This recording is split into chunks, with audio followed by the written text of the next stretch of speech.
Canned food is often praised as the ultimate survival staple, and for good reason. It's affordable, convenient, and nearly everlasting when stored properly. You can pop open a can and eat straight from it with zero prep if needed. Compared to other options like freeze-dried meals or bulk grains, it's an attractive choice for building an emergency stockpile. But here's the kicker. Canned food isn't perfect, not by a long shot.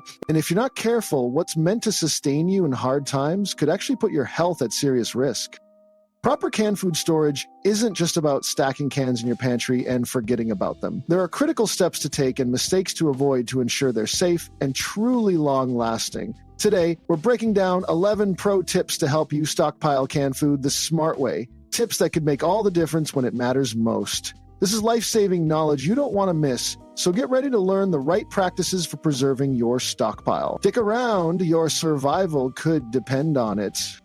Point 1. The truth about nutrition in canned foods. One of the first things you need to know about canned food is that while it's a fantastic option for long-term storage, its nutritional profile can change over time. When stored correctly, these cans can last for years, even decades, and will still be safe to consume. However, there's more to nutrition than just expiration dates. This is where the macronutrients and micronutrients come into play. Macronutrients, proteins, carbohydrates, and lipids, are the powerhouses of your food. These are the elements that your body needs to function, and good news, they remain stable over time. That means a can of beans or tuna will still deliver those crucial proteins even after years in storage. However, this is not the full picture because you also need micronutrients like vitamins. And here lies the catch. Vitamins don't have the same staying power. Over time, these essential micronutrients start to degrade. For instance, a can of peaches may lose its vitamin C content after being stored for an extended period. Why does this matter? Well, while canned food can sustain you with calories and macronutrients, it might not be enough to provide you with the complete nutrition your body needs for optimal health, especially during a crisis situation where energy and resilience are vital. This is why smart preppers make it a point to consume their older cans within a reasonable time frame before the best by date or within a couple of years after that. By doing so, they ensure they're still getting as many nutrients as possible. A savvy tactic is to balance your stockpile with supplementary sources of essential vitamins. For example, pairing canned food with multivitamins or fortified powders can help fill in those nutritional gaps. When you're stocking up, remember this isn't just about finding the cheapest canned goods. It's about understanding how to maximize both longevity and dietary value. The key takeaway here is rotation, which brings us to our next point. Proper nutrition starts with having a good system in place. Out with the old and in with the new. Stay tuned for why rotation is an absolute must for any serious prepper. Point 2, rotating your stockpile the smart way. Canned food is not just about throwing items on a shelf and forgetting about them. They require thoughtful management, and that all begins with rotation. This step is absolutely non-negotiable for any smart prepper who's serious about maintaining a high-quality food supply. The concept of rotation is simple but remarkably effective. Every time you add new cans to your stock, they should go to the back of the shelf. Older cans, meanwhile, should be moved to the front so they are the first to be consumed. This first-in, first-out method ensures that your stockpile stays as fresh and nutritionally intact as possible. It might sound like unnecessary trouble, but trust me, it's worth the effort. To make this process even easier, a small but highly useful tip is to invest in a permanent marker. Take a moment to write the date you purchased the item on its lid or label. This way you don't have to squint or search frantically for the printed expiration date, as the information will be right where you need it. It's a small step, but makes a huge difference in maintaining an organized and effective storage system. Rotating your stock has nutritional benefits too. By eating the older cans first, you're more likely to consume food while its vitamins and other nutrients are still intact. This not only makes for better tasting meals, but also ensures you and your family are staying as healthy as possible. And don't forget, rotating stock also minimizes waste. Tossing out expired or questionable cans is not only a waste of money, but also counterintuitive when you're preparing for future hardships. Consider incorporating your stockpile into your everyday cooking. This may feel like a strange habit at first, but using your stash and replenishing it ensures a smooth rotation and reduces the risk of wasted food. Plus, you'll get more accustomed to cooking with your emergency supplies, which is a valuable skill in itself. Ultimately, keeping a functional stockpile boils down to discipline. With regular rotation, you'll always know where you stand, and your stored food will be ready when you need it most. Point 3. How to tell if canned food has gone bad. Not all canned food is created equally, and things can go wrong even in the best of storage conditions. Knowing the warning signs of a compromised can is crucial, because the last thing you want in a survival scenario is to risk food poisoning. The first and most glaring red flag is bulging cans. If you see any can puffed out as though it's under pressure, step away. A bulging can is usually a sign of botulism contamination, which is not something to mess around with. When cans are properly sealed, there should be no gas buildup inside. Bulging indicates that harmful bacteria have produced gas, which means the contents are unsafe to consume. Next, inspect the can for dents, particularly along the seams. While small dents may not be a problem, larger ones, especially those that affect the seams, could lead to contamination.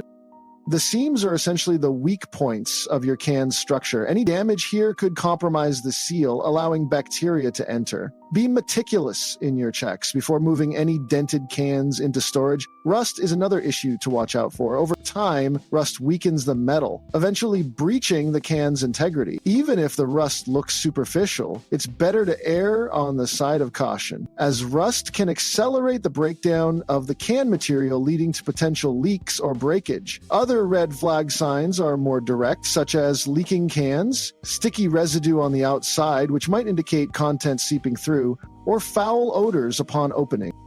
A can that hisses unusually loudly when opened is another bad sign and could mean gases from spoiled food were trapped inside. It's a straight pass. And if you find furry, moldy food inside after popping that lid, toss it immediately. It's beyond salvaging. The importance of inspecting your stockpile regularly cannot be overstated. Set aside time every few months to go through your stash, discarding cans showing any signs of damage or spoil it. Remember, your stockpile is only as good as its weakest link.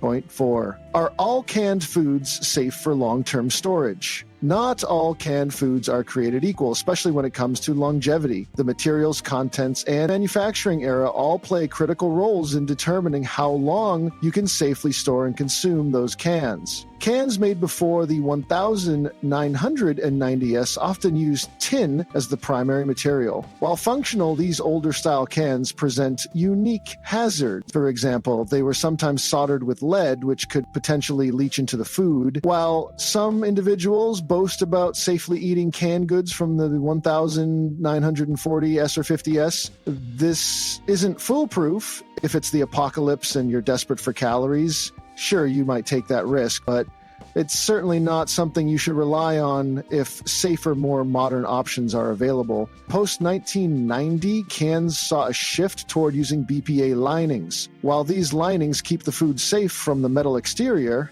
BPA itself isn't perfect. It's known as an endocrine disruptor due to its estrogen-like properties, which can interfere with human hormones. Today, thankfully, many brands use BPA-free linings. Always check for this when stockpiling your supplies. Acidic foods also deserve special consideration. Items like tomato sauce or citrus-based fillings can corrode even modern linings over extended periods. If you're storing foods with higher acidity, it's important to use and rotate these more often than less reactive canned goods like beans or meats. By understanding not just the content of the cans, but also their material and manufacturing processes, you'll be in a stronger position to build a more secure stockpile. Even as advancements in packaging make food safer and more durable, your vigilance will always be the deciding factor in maintaining a reliable emergency pantry. Point 5, short-term use for dented cans. When it comes to dented cans, tread carefully. Not all dents are created equal, and understanding which ones are safe and which aren't can mean the difference between a smart decision and a potential health hazard. If you accidentally drop a can and it forms a dent, don't panic just yet. First, inspect the damage closely. If the dent is slight, isolated, and doesn't compromise the seams or structural integrity of the can, it's likely still safe to consume. But here's the catch. Any kind of dent makes the can more vulnerable over time. For the cautious prepper, the best practice is to use that can within a week or two, at the most. On the other hand, if a dent is deep, sharp, or located along the seams, it's time to exercise extreme caution. The seams are where the can's airtight seal lives, and once that's compromised, bacteria like botulism can silently grow, completely odorless and invisible. Even a small seam dent can be risky, which is why many preppers advise avoiding long-term storage for these cans. With sharp dents, it's an automatic no-go. Those cans should be discarded or used immediately if they check out otherwise. Now think about high-acid foods like tomato sauces or canned fruits. Dented cans are even riskier for these types, as acid can accelerate corrosion. If you notice rust or leaks around a dented area, don't take the gamble. Discard it without hesitation. Dents in pull-top cans? That's an entirely different layer of risk we'll discuss in point 8. Consider this as practical advice for your stockpile. Dents equal short-term consumption. Rotate them out quickly, make meals with them, or donate slightly dented goods to food drives before they expire. Preppers who think smart and act swiftly will turn what could be a liability into a useful resource. That's what clever stockpiling is all about.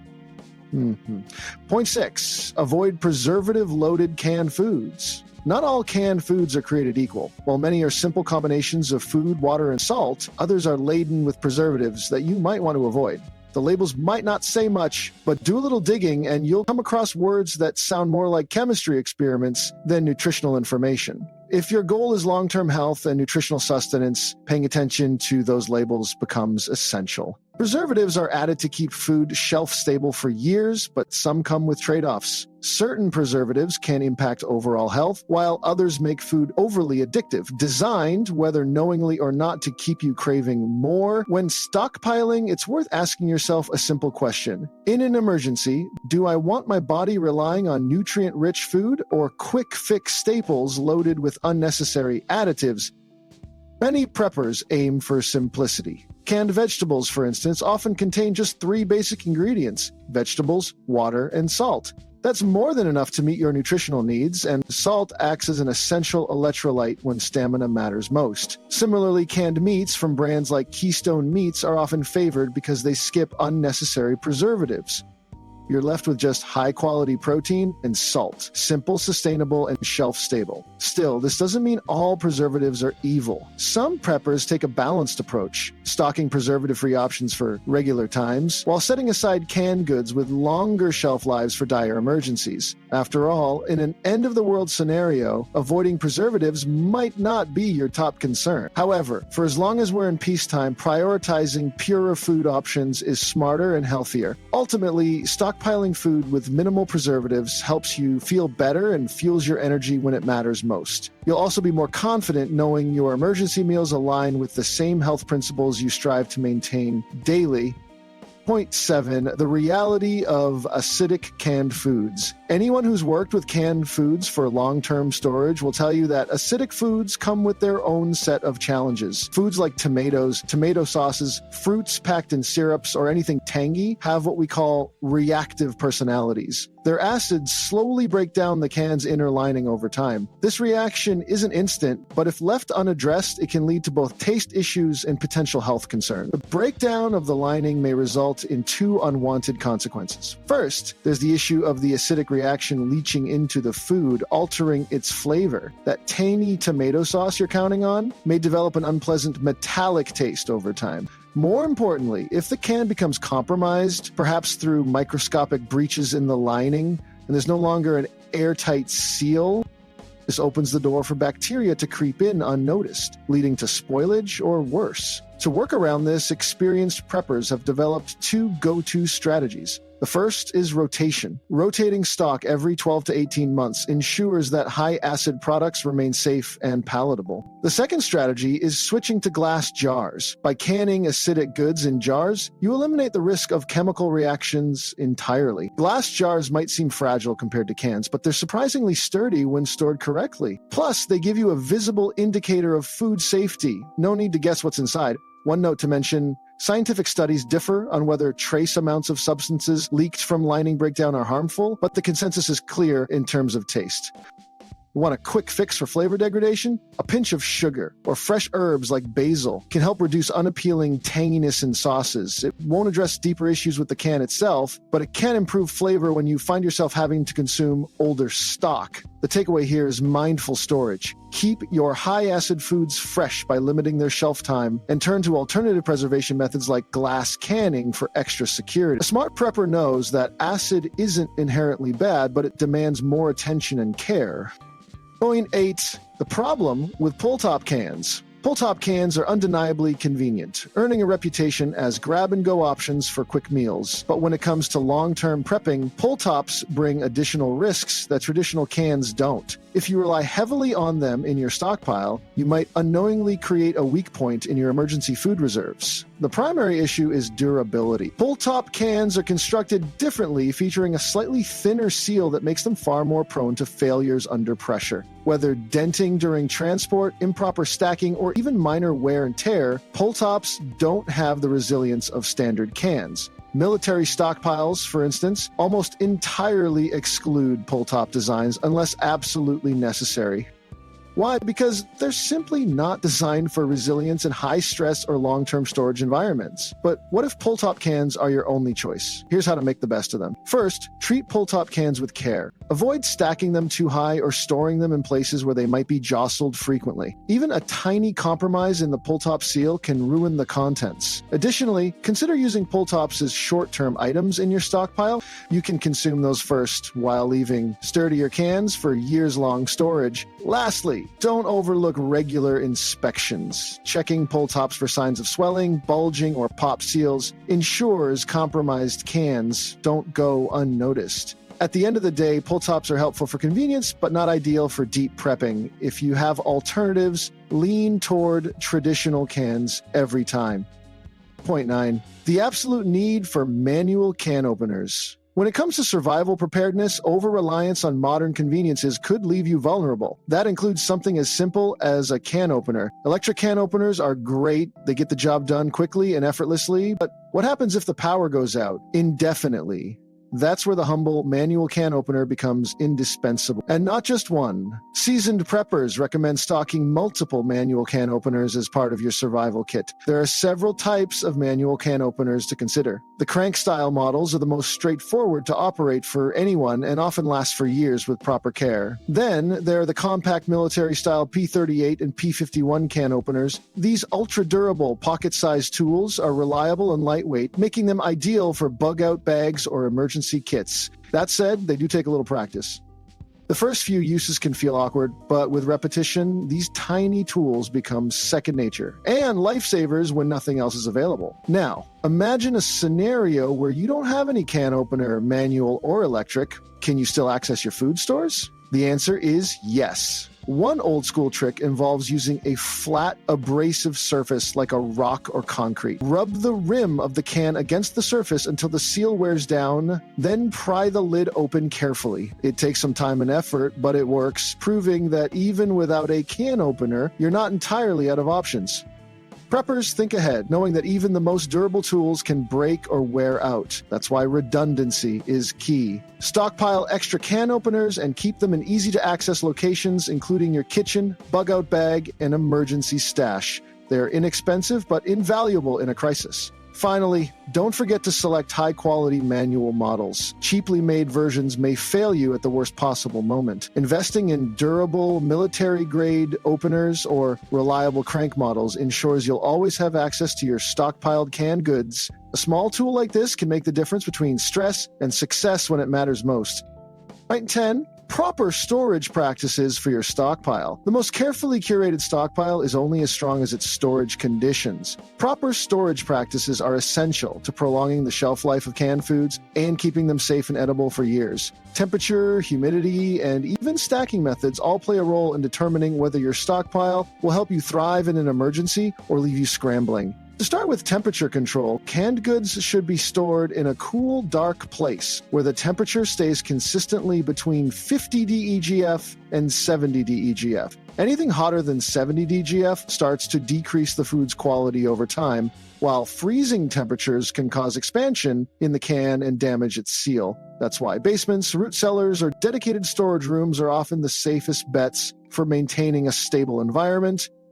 To make sure these spaces are well ventilated and away from direct sunlight. Humidity is another critical factor. Never place cans directly on a concrete floor. The cold surface attracts moisture, increasing the risk of rust on the bottom of your cans. Once rust compromises the metal, the integrity of your seal is at risk, and the contents of the can are no longer safe. To avoid this, store your cans on shelves or pallets to allow for airflow and moisture control. When it comes to stacking, less is more. While it may be tempting to stack tall piles to save space, this can create too much pressure on the lower layers. For standard size cans, it's a good rule of thumb to stick to stacks no higher than 3 or 4. Larger, 10 cans, limit those to just 2 or 3 layers. Avoiding excess weight ensures that the seals remain intact and prevents dents or bulging from developing over time. Keep in mind the mantra of every experienced prepper: rotate, rotate, rotate. Always position newer stock behind older items so you're gradually consuming your older stock first. Label your cans with the date they were purchased or an estimated expiration date to simplify this process. Rotation keeps your inventory fresh and ensures nothing goes to waste. Proper storage isn't just about prolonging shelf life, it's about maintaining peace of mind. When your emergency food supply is stored correctly, you know it'll be there for you when you need it most. 111. The do's and don'ts of heating food in cans. Canned food holds the appeal of being ready to eat straight from the can. But in cold climates or situations where comfort becomes key, warming your food can make a big difference. However, heating canned food comes with risks, and knowing the safest practices can help you avoid unintended consequences. First and foremost, never heat canned food directly over an open flame. While it might seem like a convenient solution, the intense heat can cause the can's lining to break down. Many food-grade cans have interior linings designed to preserve the contents, but under extreme heat, these linings can leach chemicals into your food. Additionally, heating a sealed can over flames creates pressure inside. If the seal fails, the can could explode, turning dinner preparation into a dangerous incident. For a safer method, consider a water bath. Simply place the unopened can in a pot of water and gently simmer it over a controlled heat source. This method evenly warms the contents without exposing them to direct flame or extreme heat. Always remove the can's lid before heating to prevent pressure buildup. While this approach works well, it does take some time and uses valuable fuel resources, so it may not always be practical. Another alternative is the more straightforward approach. Open the can, pour its contents into a pot, and heat as you normally would. This method eliminates the risk of contaminating the food with liner breakdown and allows for easier stirring and seasoning. Seasoning is particularly useful in situations where you have access to basic cooking equipment or prefer even heating throughout. It's worth noting that in some scenarios, heating food isn't necessary at all. One of the main advantages of canned goods is their ready-to-eat nature. If your focus is on efficiency, or you're facing limited resources, you can safely eat most canned foods cold. While it might not be as enjoyable, it gets the job done when warmth isn't an option. Ultimately, heating canned food is more about enhancing comfort and taste than necessity. By following these careful steps, you can enjoy a warm meal without compromising safety or quality, a critical consideration for any prepper in a survival situation.